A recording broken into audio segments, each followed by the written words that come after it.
तो कहानी की शुरुआत होती है और हम एक आइलैंड को देखते हैं और यहाँ पर हमें इस आइलैंड पर एक ऐसी जगह को दिखाया जाता है जहाँ पर एक खास तरह का पानी पाया जाता था। बताया जाता है कि इस पानी से किसी को भी जीवन दिया जा सकता है और किसी भी बड़ी से बड़ी बीमारी को ठीक किया जा सकता है। और यहाँ पर हमें पता चलता है कि इस चमत्कारी पानी की सुरक्षा यहाँ पर एक ही बहुत ही बड़ा दानव करता है। और यहाँ पर यह भी बताया जाता है कि इस पानी को लेने के लिए जो भी यहाँ पर आता था वो लौट कर नहीं जाता था। अब हम इस कहानी की मेन स्टोरी लाइन पर आते हैं, लेकिन इससे पहले आपको बता दें कि अगर आपने इस मूवी के पहले पार्ट को नहीं देखा तो उसे जरूर देख लें और इस कहानी के पहले पार्ट का लिंक आपको डिस्क्रिप्शन बॉक्स में मिल जाएगा। अब यहाँ पर ये सीन यहीं पर शिफ्ट होता है और हम यहाँ पर एस्पेन और उसके भाइयों को देखते हैं जो कि एक जंगल में पेड़ों को काट रहे होते हैं। लेकिन इसी वक्त एक बच्चा एक पेड़ को काट रहा होता है, लेकिन वो गलत डायरेक्शन में गिर जाता है जिसकी वजह से उनका बॉस मरते मरते बच जाता है। इसकी वजह से उनका बॉस गुस्से में आकर उन सबको नौकरी से निकाल देता है। अब यहाँ पर ये सीन यहीं पर कट हो जाता है और हम देखते हैं कि एस्पेन के घर पर एक गाड़ी आती है और उस गाड़ी से एक आदमी बाहर निकल कर आता है और वो यहाँ पर एस्पेन को राजकुमारी के बर्थडे पर आने के लिए कहता है और उन्हें इस बात का इन्विटेशन कार्ड भी देता है। अब हम देखते हैं कि एस्पेन और उसके दोनों भाई तैयार होकर राजमहल की तरफ जाने लगते हैं। अब यहाँ पर हम देखते हैं कि एस्पेन राजकुमारी को बर्थडे विश करने के लिए जाता है और उसके दोनों भाई वहाँ पर एंजॉय कर रहे होते हैं। अब यहाँ पर हम देखते हैं कि एस्पेन का एक भाई बिल्कुल वेटर जैसे कपड़े पहने हुए था, जिसकी वजह से वहीं पास का ही एक वेटर उसके पास आता है और उसे एक ड्रिंक देता है जो कि कहता है आप इसे राजा के पास लेकर जाइए। अब यहाँ पर हम देखते हैं कि राजा रानी एक स्पीच देने वाले होते हैं, लेकिन उससे पहले ये दोनों बेहोश हो जाते हैं क्योंकि यहाँ पर हमें पता चलता है कि एस्पेन के भाई ने जो ड्रिंक राजा और रानी को दिया था उसमें शायद कुछ मिला हुआ था,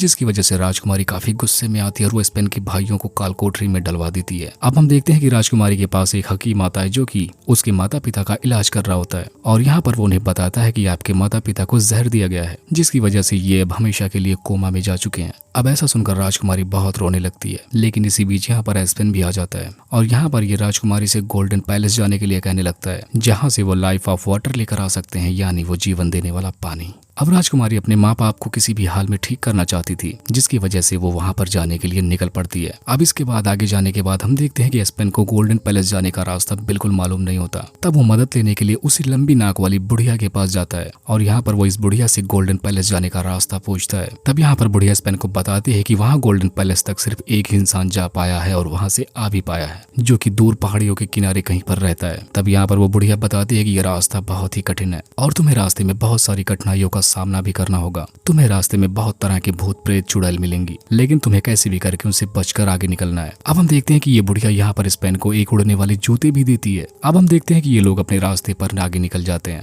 जहाँ पर ये गुफा के पास पहुंचते हैं और यहाँ से इन्हें बहुत डरावनी आवाजें सुनाई देती हैं और ऐसी आवाजें सुनकर वहाँ के सारे सैनिक भागने लगते हैं। अब यहाँ पर राजकुमारी और एस्पेन ही यहाँ पर अकेले बचते हैं, जो कि ये दोनों अकेले ही अपना सफर आगे रखते हैं। अब यहाँ पर ये दोनों काफी आगे बढ़ चुके थे और काफी रात भी हो चुकी थी, जिसकी वजह से ये दोनों एक जंगल में आराम करने के लिए रुक जाते हैं। अब यहाँ पर रात के टाइम एस्पेन राजकुमारी के खर्राटों की वजह से सो नहीं पाता, जिसकी वजह से उसे अपने कान में वहाँ पर पड़ी घासों को डालना पड़ता है। अब हम देखते हैं कि यहाँ पर राजकुमारी और एस्पेन एक गहरी नींद में सो रहे होते हैं, लेकिन यहाँ पर राजकुमारी को एक बहुत ही मधुर धुन सुनाई देती है जो कि किसी गिटार की होती है और वो धुन राजकुमारी को अपनी तरफ खींच रहा होता है। लेकिन राजकुमारी जब उस तरफ जाती है तो एस्पेन को भी ये बात पता चल जाती है और वो उसे देख लेता है और यहाँ पर अब एस्पेन राजकुमारी के पीछे जाने लगता है और अब एस्पेन देखता है कि राजकुमारी उस बड़े से भयानक क्रिएचर के पास जा रही है जो कि वही गिटार बजा रहा था। अब यहाँ पर एस्पेन दौड़कर राजकुमारी के पास जाता है और उसे होश में लाने की कोशिश करता है और राजकुमारी होश में आने के बाद अपने आप को दूसरी जगह पाकर बहुत ही शॉक्ड हो जाती है और इसी दौरान ये दानव उन्हें आगे जाने से मना करने लगता है और यहाँ पर तब एस्पेन और उस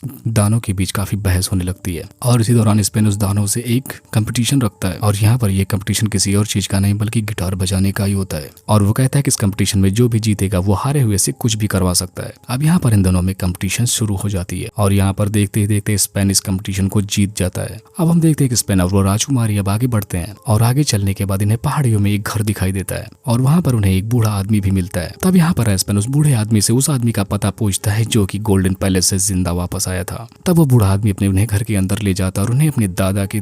दादा से मिलाता है जो कि साइज में बहुत ही छोटे होते हैं और यहाँ पर इस बूढ़े आदमी की उम्र लगभग 200 साल से ऊपर ही होती है और यहाँ पर इनकी इतनी लंबी जिंदगी की वजह यही होती है कि उन्होंने लाइफ ऑफ वाटर पी रखा था। अब यहाँ पर एस्पेन उनसे गोल्डन पैलेस जाने का रास्ता पूछता है। अब उनकी काफी रिक्वेस्ट करने के बाद वो बूढ़ा आदमी एस्पेन को एक किताब देता है जिसमें गोल्डन पैलेस के बारे में सारे राज लिखे होते हैं। अब हम देखते हैं कि एस्पेन और वो राजकुमारी यहाँ से निकलकर आगे बढ़ने ही वाले होते हैं, लेकिन इसी दौरान यहाँ पर कुछ जंगली लोग आकर इन्हें गिरफ्तार कर लेते हैं। अब हम देखते हैं कि ये लोग इन्हें बंदी बनाकर आगे बढ़ने लगते हैं और रात हो जाने के बाद ये लोग एक जगह पर आराम करने लगते हैं और इसी दौरान अचानक से ग्रुप का एक मेंबर एस्पेन को पकड़कर उससे झगड़ा करने लगता है। अब यहाँ पर वो स्पेन को मारने ही वाला होता है। इसी दौरान राजकुमारी वहाँ पर आती है और वो अपना जादुई गिटार बजाती है और इस गिटार की धुन इतनी मधुर होती है जिसे सुनकर सबके सब नाचने लगते हैं, जिसका फायदा उठाकर स्पेन और राजकुमारी वहाँ से भाग निकलते हैं। अब दूसरी तरफ हम स्पेन के दोनों भाइयों को देखते हैं जो कि उस कारागार से भागने की कोशिश कर रहे होते हैं, लेकिन वो विफल हो जाते हैं। इसकी वजह से इन्हें मौत की सजा सुनाई दी जाती है। अब हम दूसरी तरफ स्पेन और उस राजकुमारी को देखते हैं जो कि सफर में आगे बढ़ने के बाद एक आइलैंड तक पहुंचते हैं, जहां पर वो एक बोट वाले से मदद मांगते हैं, लेकिन वो आदमी उनके डायरेक्शन में जाने से मना कर देता है, जिसकी वजह से उसे लालच देने के लिए राजकुमारी कुछ गोल्ड कॉइन्स निकालकर उस मछुआरे को देती है और उससे उसकी बोट को ही खरीद लेती है। अब हम देखते हैं कि ये दोनों उस बोट से गोल्डन पैलेस की तरफ निकल पड़ते हैं और इसी दौरान उनका इस समुद्री रास्ते में बहुत सारे क्रिएचर से सामना भी होता है और ये दोनों बहुत ही बहादुरी से सारे क्रिएचर से लड़ते जाते हैं। और यहाँ पर इन्हें पता चलता है कि ये क्रिएचर सिर्फ स्टील के हथियार से ही कमजोर पड़ते हैं, लेकिन इसी दौरान एक बहुत ही बड़ा क्रिएचर आकर उनकी बोट को ही पलट देता है, जिसकी वजह से ये दोनों पानी में गिर जाते हैं। अब यहाँ पर हम देखते हैं कि एस्पेन पानी में बहकर एक आइलैंड तक आकर पहुंच जाता है, लेकिन यहाँ पर वो अकेले ही होता है और वो यहाँ पर घबरा घबरा कर राजकुमारी को ढूंढने लगता है, लेकिन उसके काफी आवाज लगाने के बाद भी राजकुमारी का कुछ अता पता नहीं चल पाता। अब यहाँ पर काफी थक जाने के बाद स्पेन उस गोल्डन पैलेस को ही ढूंढने लगता है और यहाँ पर वो बहुत मेहनत करने के बाद उस गोल्डन पैलेस को ढूंढ भी लेता है और वहाँ पर पहुंचने के बाद उसे एक कंकाल दिखाई देता है जिसके हाथों में शायद कुछ गोल टाइप का था और उसे वो उसके हाथों से निकाल लेता है। और यहाँ पर अब स्पेन आगे बढ़ता है जहाँ पर उसे वही पानी का बोल्ट मिलता है और उसी के अंदर लाइफ ऑफ वाटर होता है, लेकिन यहाँ पर हम देखते हैं कि अचानक से वही जंगली वाले ग्रुप के लोग फिर से आ जाते हैं और यहाँ पर हम जान पाते हैं कि उन्हीं लोगों ने राजकुमारी को किडनैप किया हुआ था। अब यहाँ पर हम देखते हैं कि उस ग्रुप का लीडर फौरन जाकर उस लाइफ ऑफ वाटर को पी लेता है, लेकिन इसी दौरान वो कुछ कर पाती, वहाँ पर एक 3 सर वाला दानव जाग जाता है और उन पर हमला कर देता है। लेकिन यहाँ पर ये राजकुमारी और स्पेन उस मॉन्स्टर से बातें करने लगते हैं और उससे कहते हैं कि उन्हें इस पानी की बहुत ही जरूरत है, जिस पर वो मॉन्स्टर कहता है कि अगर ये पानी मैंने तुम्हें वापस ले जाने दिया तो यहाँ का मेरा राजा मुझे अपनी आंखें वापस नहीं देगा। अब इतना सुनने के बाद स्पेन जो गोल चीज हाथ में लिया था वो उस मॉन्स्टर को देने लगता है, जो कि असल में उस दानव की आंख ही होती है, जिसके बाद वो मॉन्स्टर उन्हें लाइफ ऑफ वाटर लेने देता है। अब ये दोनों यहाँ पर लाइफ ऑफ वाटर पाकर बहुत खुश हो जाते हैं और स्पेन अपने उड़ने वाले जूते को लेकर राजकुमारी के साथ वापस अपने महल आ जाती है। और यहाँ पर हम देखते हैं कि स्पेन के भाइयों को फांसी दी जाने वाली थी, लेकिन तभी वहाँ पर वहाँ के किंग आ जाते हैं जिनको स्पेन ने उस जादुई पानी को पिलाकर ठीक कर दिया था। अब यहाँ पर वो राजा उन्हें छोड़ने के लिए कहने लगता है और इसी को दिखाते हुए ये मूवी यहीं पर एंड हो जाती है।